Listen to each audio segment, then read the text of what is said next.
तो नमस्कार दोस्तों, स्वागत है आपका इस वीडियो में। मैं हूं अजय पटेल, स्वागत करता हूं आपका। तो आज की इस वीडियो में हम लोग देखने वाले हैं संसद के बारे में। तो चलिए अपना वीडियो स्टार्ट करते हैं। संसद को अंग्रेजी में कहा जाता है पार्लियामेंट। और एक बात याद रखिए, आपको याद करना है लिख लिख के, ठीक है। इतना पढ़ लिया उसके बाद लिख लेना, इतना पढ़ लिया उसके बाद लिख लेना, इतना पढ़ लिया उसके बाद लिख लेना, मतलब 3 भाग में इसको डिवाइड करके लिख लिख के पढ़ना है ताकि आपको याद हो जाए, ठीक है।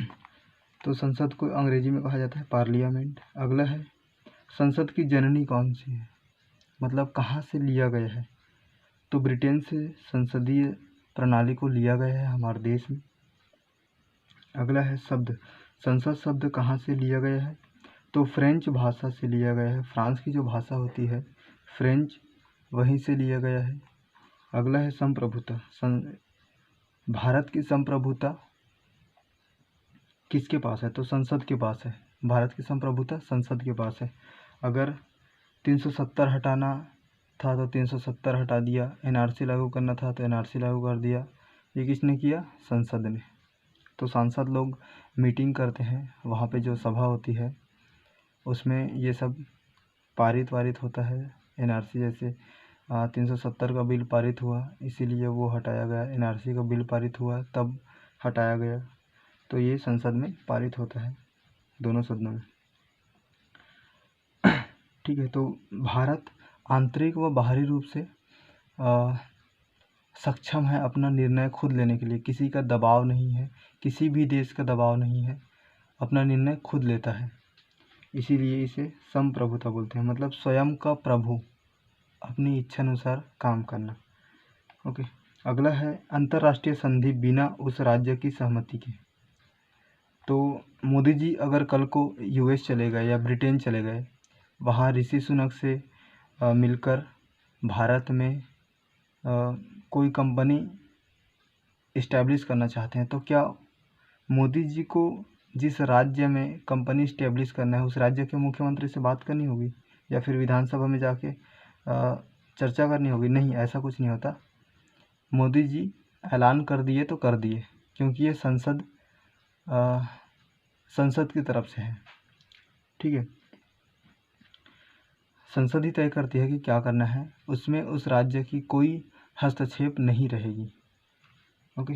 अगला है, संसद का चर्चा कौन से अनुच्छेद में की गई है। संसद की चर्चा अनुच्छेद 79 में की गई है। अनुच्छेद 79 में संसद की चर्चा मिलती है।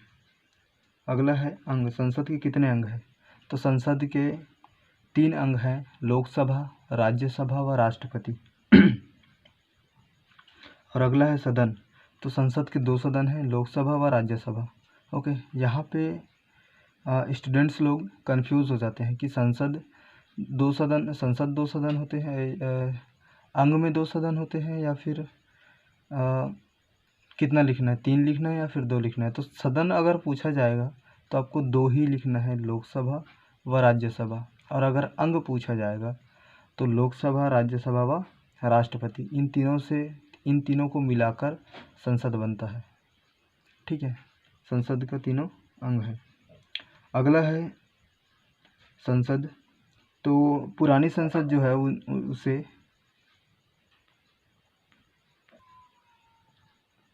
अगला है संसद, तो एडविन लुटियन व बेकर ने पुरानी संसद का जो है निर्माण किया था 1921 से लेकर 1927 तक, इनके लीडिंग में। और उस समय लॉर्ड इरविन भारत के वायसराय थे, इन्हीं का शासन था उस समय। अब अगला संसद जो है, नया संसद, वो मोदी जी के कार्यकाल में बना है और इनके आर्किटेक्ट हैं बिमल पटेल। 2019 से लेकर 2023 तक इन्होंने 2019 में स्टार्ट हुआ था नया संसद भवन का निर्माण और 2023 में पूर्ण हो गया।